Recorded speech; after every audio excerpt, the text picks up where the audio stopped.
Classes में आप सभी साथियों का स्वागत है।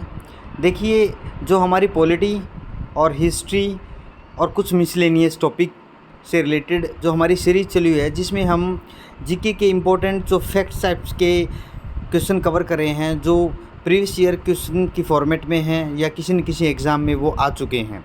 और उनका इम्पोर्टेंट इसलिए हो जाता है हमारे लिए क्योंकि अगर हम प्रीवियस ईयर क्वेश्चन को देखते हैं या उनको कवर करते हैं तो कहीं ना कहीं हमारे जो दिमाग में है एक कंसेप्ट आता है कि इसी से रिलेटेड हमें कवरेज करनी है। और कभी न कभी ये क्वेश्चन कहीं ना कहीं किसी एग्ज़ाम में रिपीट भी हो जाते हैं।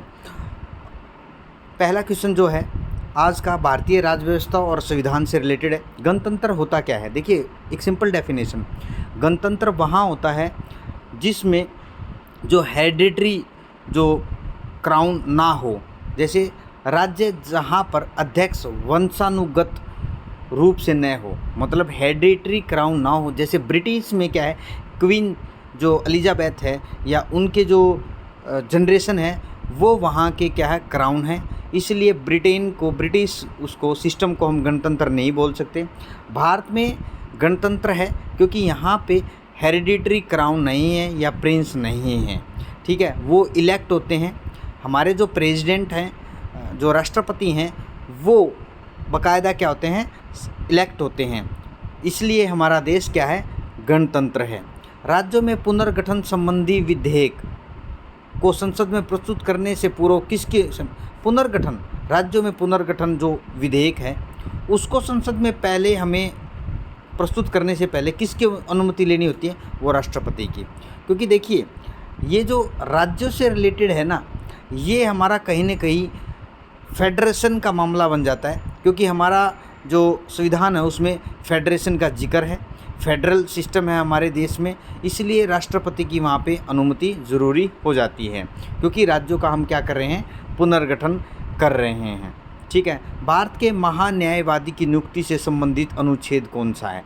अनुच्छेद 76 जो है, 76 है, वो भारत के महान्यायवादी के बारे में डिस्कस करता है, उसकी नियुक्ति के बारे में डिस्कस करता है।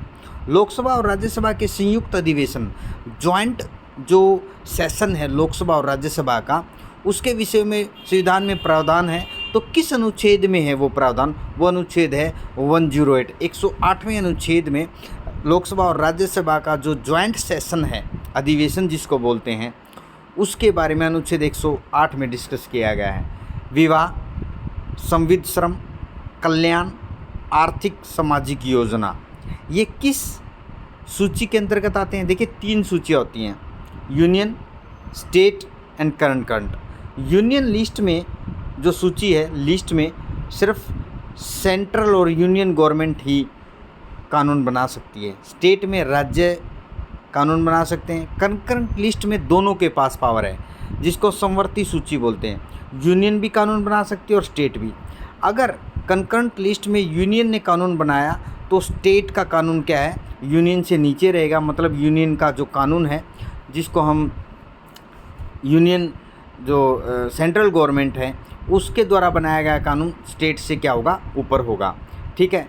तो हम इसी कानून को मानेंगे कंकरेंट लिस्ट में। इसलिए जो कंकरेंट लिस्ट है, जिसको हम समवर्ती सूची बोलते हैं, उसमें यूनियन गवर्नमेंट भी और स्टेट गवर्नमेंट भी कानून बना सकती है, ठीक है। उसके बाद विवाह, संविध श्रम, कल्याण, आर्थिक और सामाजिक योजना, ठीक है, इस पे दोनों सरकारें कानून बना सकती हैं, ठीक है। उन अवशिष्ट मामलों का जिनका केंद्रीय राज्य समवर्ती सूचना में उल्लेख ना हो, मतलब ना तो वो केंद्र, जिसको यूनियन हमने बोला, स्टेट राज्य, और उसके बाद समवर्ती मीन्स कंकरेंट लिस्ट है। अब यूनियन मतलब जो केंद्रीय, स्टेट मीन्स राज्य, और समवर्ती मीन्स कंकरेंट लिस्ट। इन तीनों लिस्ट में सूचियों में अगर किसी भी विषय का जिक्र ना हो तो वो विषय पे कानून कौन बना सकता है, कौन विधि निर्माण कर सकता है उसका? केवल और केवल संसद कर सकती है। राज्य के पास इस तरह की कोई पावर नहीं होती। जैसे मैं आपको एक अच्छा एग्जांपल बताता हूँ। देखिए, जो पेंडेमिक आया था, पेंडेमिक अभी कोरोना आया था, ठीक है।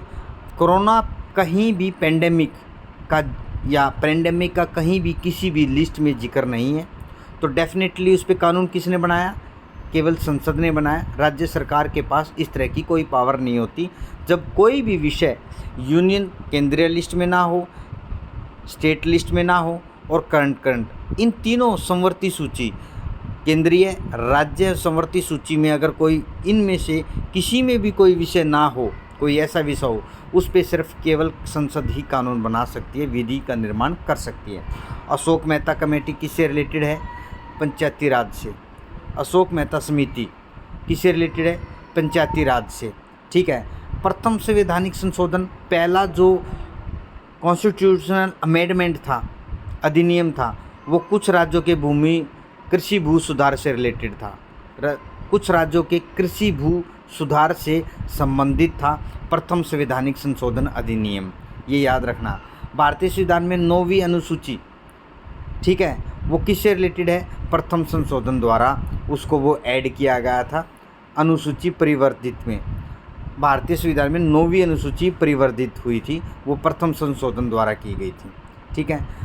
भारतीय झंडे की अभिकल्पना को भारत की संविधान सभा में ग्रहण किया गया था। किस डेट को किया था भारतीय झंडे की अभिकल्पना? वो की दी थी 22 जुलाई 1947 को। ठीक है। 22 जुलाई 1947 को जो राष्ट्रीय हमारा झंडा है उसकी अभिकल्पना को भारत के संविधान की सभा में ग्रहण कर लिया गया था। वो डेट थी 22 जुलाई 1947। ठीक है। इस सीरीज़ में हमने डिस्कस किए भारतीय राज्य व्यवस्था और संविधान से रिलेटेड कुछ इम्पोर्टेंट जो हमारे प्रीवियस ईयर फॉर्मेट में क्वेश्चन हैं। वीडियो अगर आपको पसंद आए, वीडियो लाइक करें, शेयर करें एंड सब्सक्राइब करें। हम आप लोगों के लिए इसी तरह के जो सेशन हैं और जो हमारा जो सीरीज़ चली हुई है इस फॉर्मेट में वो लाते रहेंगे। Thank you all.